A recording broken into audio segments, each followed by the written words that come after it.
Gerardo, welcome to Focus on Southeast, a program on issues, events, and people impacting Southeast Missouri State University. I'm Dan Woods with KRCU Public Radio. On today's show, we will learn more about SEMO's educational access programs and how they help students navigate college, and later, the University Hospitality Management Program recently received accreditation. Dr. Quantella Noto will be here to tell us what that means for the program. Our first guests are Briley Palmer. She's head coach for women's basketball here at SEMO, and Sophie Bussard. She is a graduate student and a guard on the team. Welcome to you both. Thank you. For having us. Good to have you here. Season starts in about a month or so, right? Yeah. You told me before this early morning practice today, so things were already well underway, right, Coach? Yes, yeah. We're a couple days in from official practice, and just had limited time with them in the fall, so now we're full tilt and ready to roll into November 5th. And It'll be here before you know it, right? Yeah, For sure. So you had spent a lot of time kind of rebuilding the team, I guess. Kind of take us back to that process and sort of where things are now and how the team looks. Yeah, just at the time that the job, happened, and it was kind of crazy, but there were two players, Sophie being one of them, and then Indy, and they were coming back, and it was just, we kind of had some people on the hook a little bit, but hadn't decided because of the coaching switch, like what they were going to do. Yeah. So as we, moved into June and July, it was just, they would kind of trickle in throughout as we were having to recruit, on the run there. Was that stressful? I think my junior college background helped it not to be so stressful, just because, I feel like I have a good network of coaches and programs that I would like to recruit from. So that helps a lot. Knowing people, knowing who to call Yeah, makes a absolutely. big difference. Yeah. So Sophie, you're one of the returners. Any pressure for you as being one of the ones who's sort of been around a little while to help those who are new? I think maybe a little, but not much. I mean, I just try and use my knowledge since I've been here for so long to kind of help transition me and help all the other girls as they navigate through the season and whatnot. How's the team looking from your perspective right now? How are things coming together? I know it's early, but Yeah, no, I think we look pretty good. I mean, we're meshing well. I think the biggest thing right now is just making sure we come together. I think we do a great job of that every day, though, and we get to know each other on and off the court. So when you have good relationships off the court, that really helps all the on the court stuff kind of take care of itself.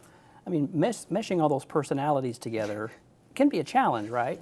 Oh, for sure. Yeah, definitely. And I feel like, strength-wise, that is something I take very serious, that we're going to put, each other before ourselves and have that chemistry, because it's a long season, and you've got to, respect and want to be a part about something that you put together, not just for yourself and those goals. So, Coach, what are you most excited about for this upcoming season?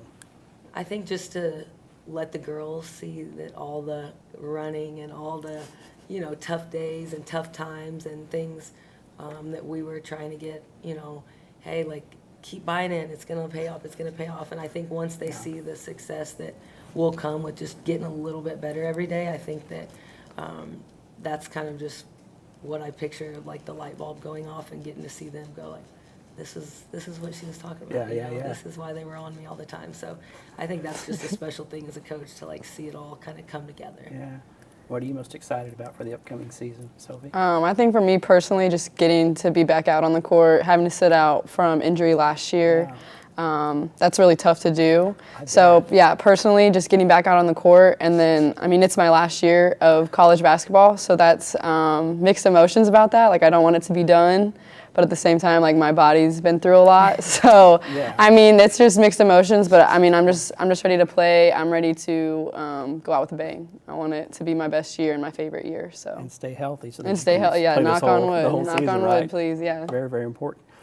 So what challenges, opportunities do you see as you get ready for this season here, Coach? I think everything you want to look at as a challenge, just because that's what makes me go, is having that challenge. And I think just having these kids clicking, it's not going to happen overnight, and I truly believe that. And I think that keeping that buy-in and things like that through this long season, and just know girls, we're playing a tough schedule, it's going to be but you're going to be ready to compete by the end, and that's the main concern, is not so much the now, but like how are we going to be in March? Because that's when I need us to really bring it and then show that like it was a process, but we've stayed locked in, and now you're gonna win a ring or whatever the case is. Like it's been worth it.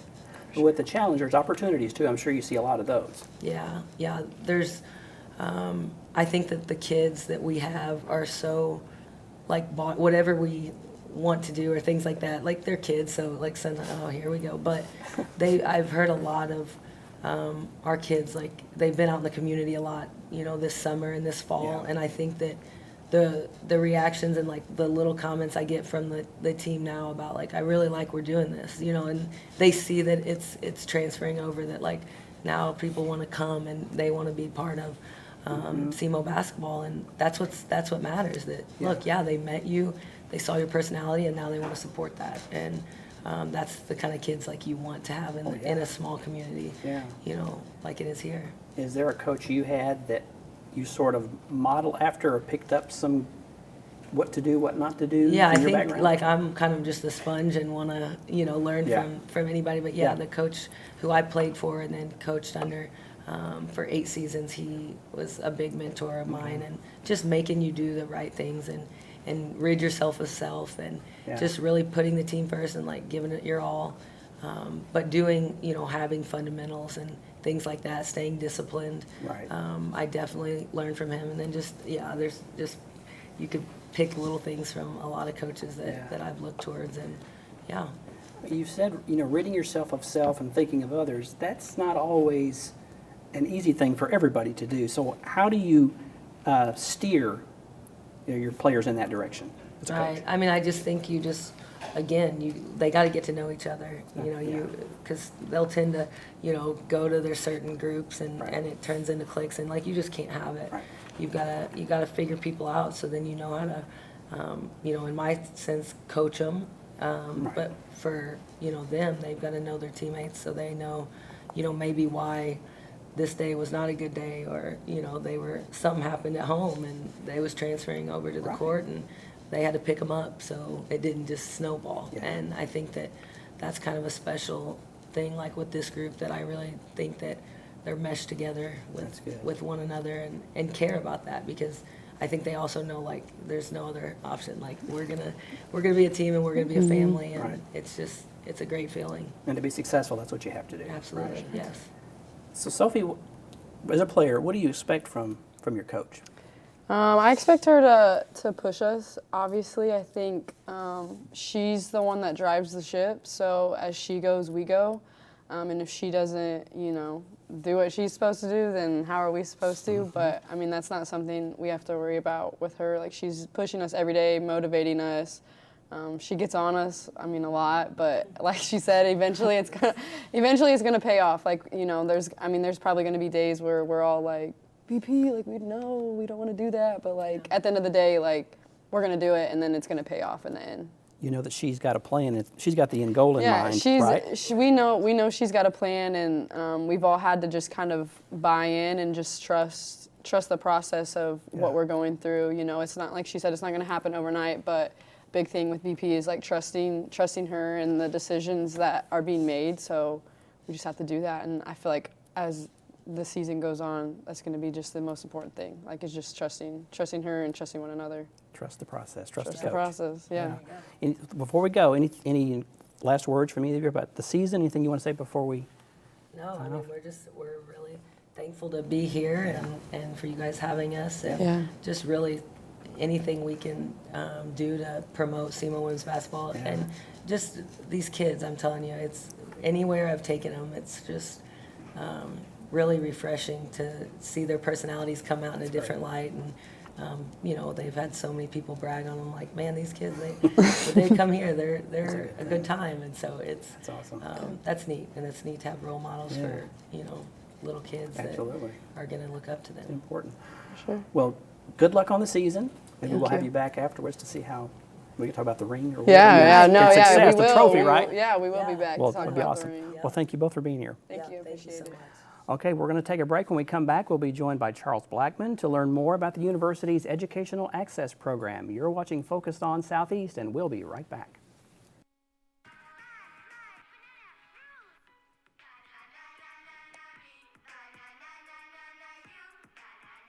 Losing the fear of looking foolish comes with age. Who did you steal him from? Losing your way in your own home doesn't. Confusion with time and place may be a sign of Alzheimer's. Mom, are you okay? Yeah, I'm fine. Early detection gives you and your loved one time to plan for the future. Learn the warning signs of Alzheimer's.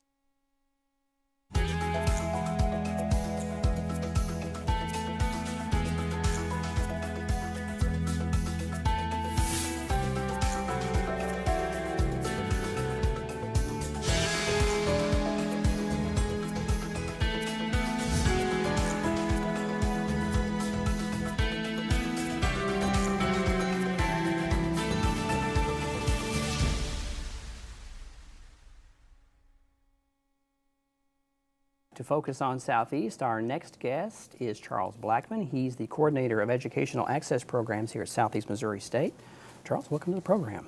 Thank you for having me. So we're going to talk about some of the educational access programs and let you sort of tell us what they are first, and then we're going to get into how they help students.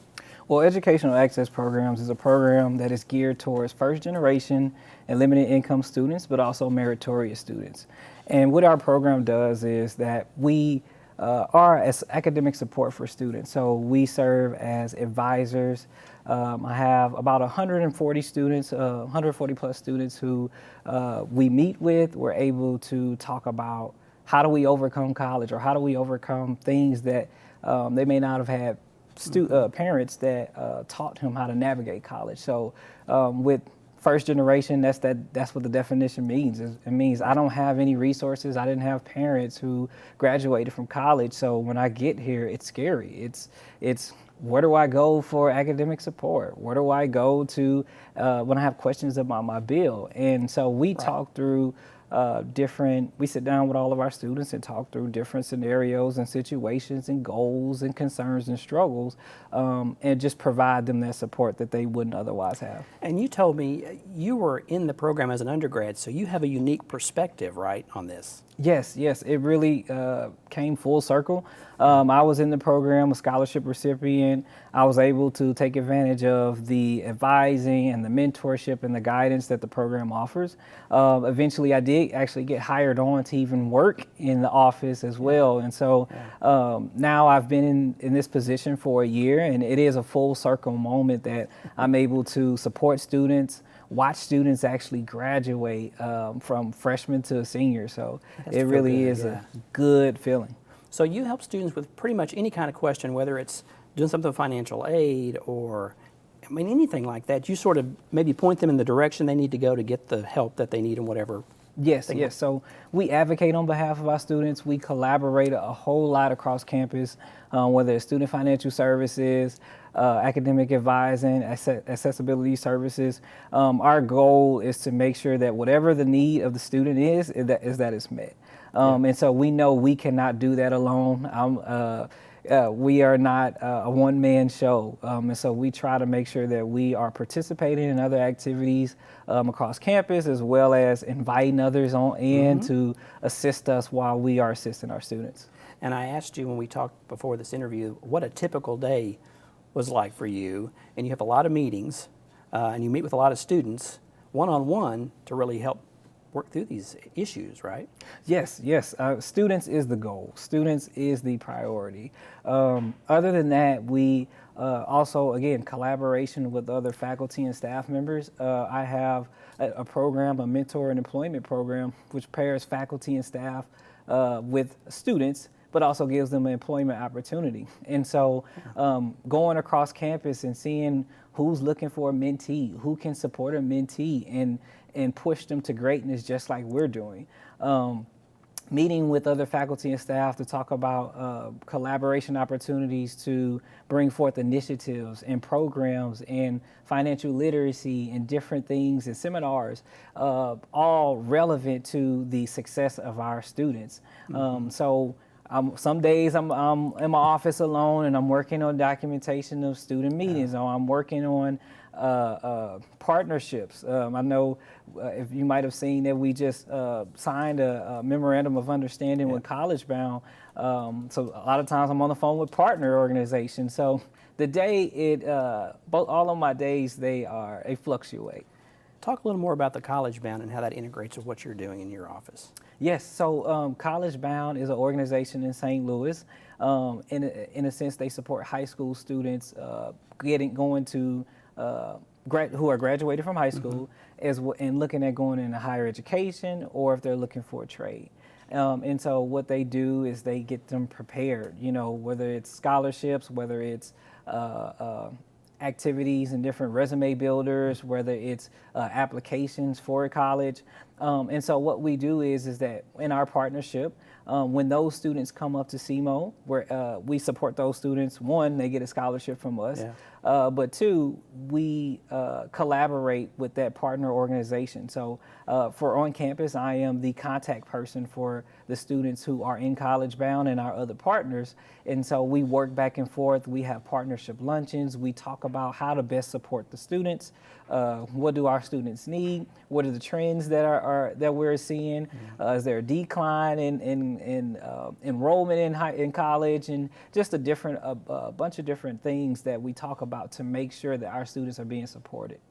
Talk a little about the collaboration with partners that helps do the scholarships. Boys and Girls Club, I think, was one. Talk about those for a second. Yes, so I will also say, on top of that collaboration between back and forth, with, of course, having a release and FERPA and different things like that, but that back and forth of reporting information on the students, we also have the opportunity to collaborate on different events. And so a lot of times I go down to St. Louis, I'm able to speak in front of high school students. I'm able to kind of promote Southeast, but at the same time be a representative of Southeast. At the same time, be a representative of a black man who's able to be successful in college. And our office is truly big on collaboration. And our partnerships, they are really the support system. You hear oftentimes when you're raising a child, it takes a village. And so our village is that partner, us as a staff in the TRIO and Educational Access Programs department, and we huddle around our students and we refer them and we advocate on behalf of them. And so our partners are truly big in making sure that we know about the student. We know what are strengths, what are weaknesses. We know that if it's something going on, that we can reach out and contact that student, and vice versa. So the partnership, it really is a big deal, because my experience in college, it wouldn't have been a success if it wasn't for a village, if it wasn't for the mentors around me. Not just one, but multiple. We're just about out of time, but before we go, so you have about 140 or so students that have scholarships that are in the program, but you told me you will help any student that comes to your door, right? Yes, we don't turn students away.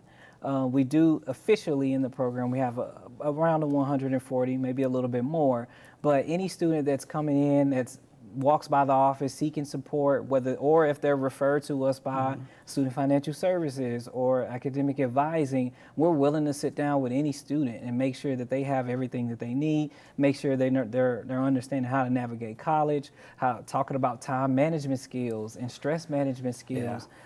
They know where academic tutorial services are. We're willing to work with whoever to make sure all of our students at Southeast graduate on time and be successful. Yes. Charles, it's been a pleasure talking with you, and thanks for telling us about your work here on the Southeast campus. Thank you. We're going to take a break. When we come back, Dr. Quantella Noto will be here from SEMO's Hospitality Management Program. You're watching Focus on Southeast. We will be right back. Everyone has a ritual, that small thing that keeps us focused. A habit we never skip to clear our minds and elevate our performance. But what do you do to keep your head in the game, to drown out that self-doubt and support your mental health? Because being your best isn't just about taking care of your body. It's about taking care of your mind and your mental health. Discover the resources that you need to keep your mind focused and your mental health a priority.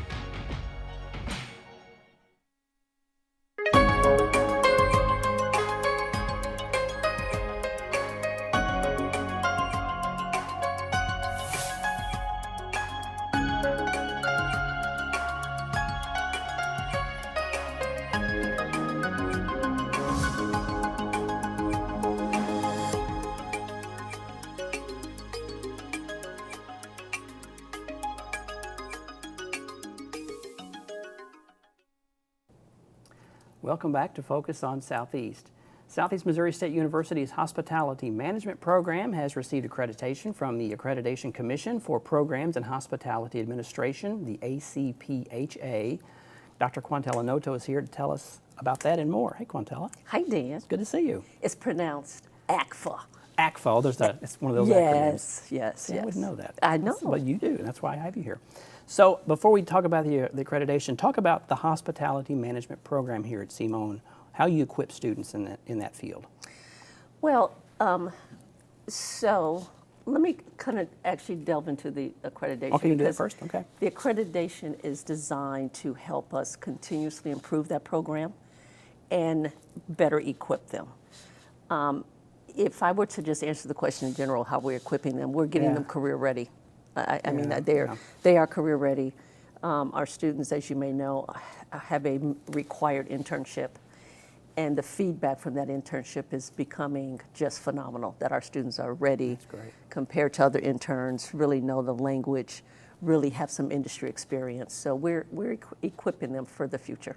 And you were in this industry yes. for how many years? For a while. A while. And so there's a lot of experience that you can impart to them. Yes. In addition with all the yes, and our faculty, we make sure the faculty that we have experience. They are not just textbook professors, if you will. Right. The current faculty have completed internships themselves and have industry experience, and we stay really in touch with the industry and get feedback. We have an advisory board, and we ask them, tell us what kind of skills you're looking for, let us know how this industry is changing, help us prepare our students for what you're going to need. So we do get that constant feedback. And so this would be like what, hotel management? Talk about some of the things that are taught and what they would learn. So we'd like to make sure we introduce the students to what I call the umbrella, right? Food service and beverage service. That doesn't just mean restaurants, that means resorts, country clubs, hotels, freestanding restaurants, tourism, right? We have students who want to enter into the travel industry, travel agents and tourism business. Meeting and planning. Meeting planning is becoming very large. We are the only program that actually has a meeting and event planning course. And we have a lot of students interested in that. People may not see that as falling under hospitality, but it does. If you want to be a wedding planner, we have what you need to learn to do that. Of course, students want to go into general management of hotels, attractions, Disney.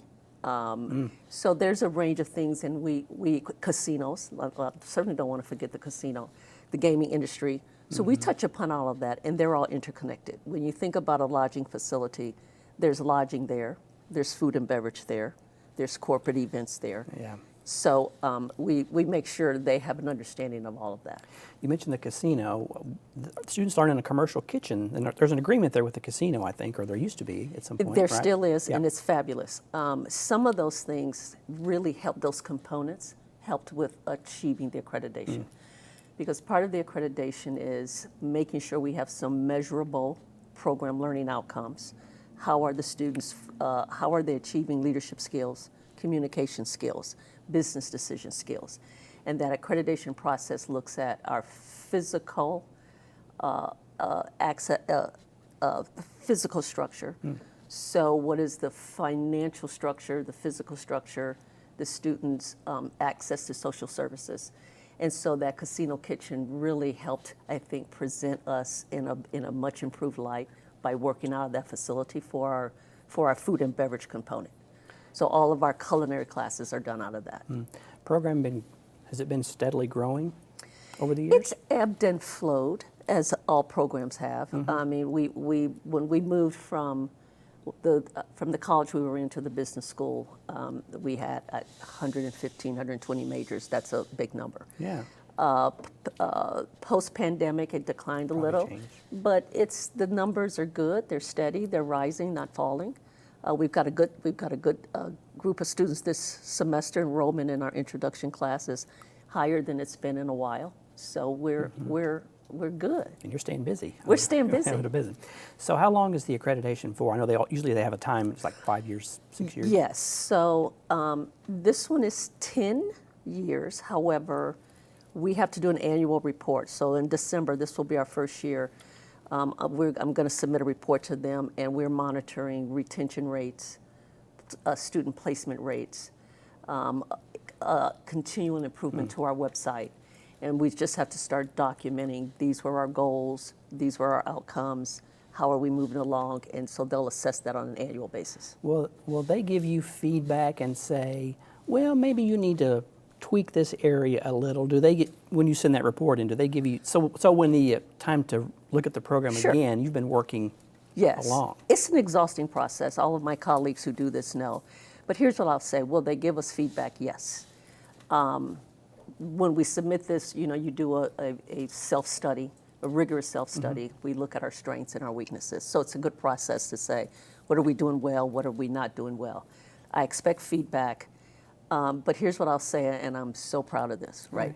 So when we submitted our self-study and the accreditation colleagues came out, the people in the commission, and did put a special mention in our accreditation assessment that yes, we are fully accredited, that we have these elements that they're rating us on. Mm-hmm. And there was only one element that we did not meet the criteria, and it was a small thing. We needed to add some things to our syllabi. We were told that oftentimes when a program goes up for accreditation the first time, they get 75, 70% or something like that. We got 95%. That's really good. So I'm not anticipating too much negative feedback. That's really good. Yes. Quantella, it's always good to talk with you. It's always nice talking to you, Thanks for being too. here. All right. Thanks for inviting me. Focus on Southeast is a collaboration of KRCU and the Department of Mass Media at Southeast Missouri State University. Just a reminder that portions of these conversations will be broadcast on KRCU and will also be available online at krcu.org and on the station's YouTube channel. From the Russ Center for Media, I'm Dan Woods. Thanks so much for watching. Be sure to tune in next time when we focus on Southeast.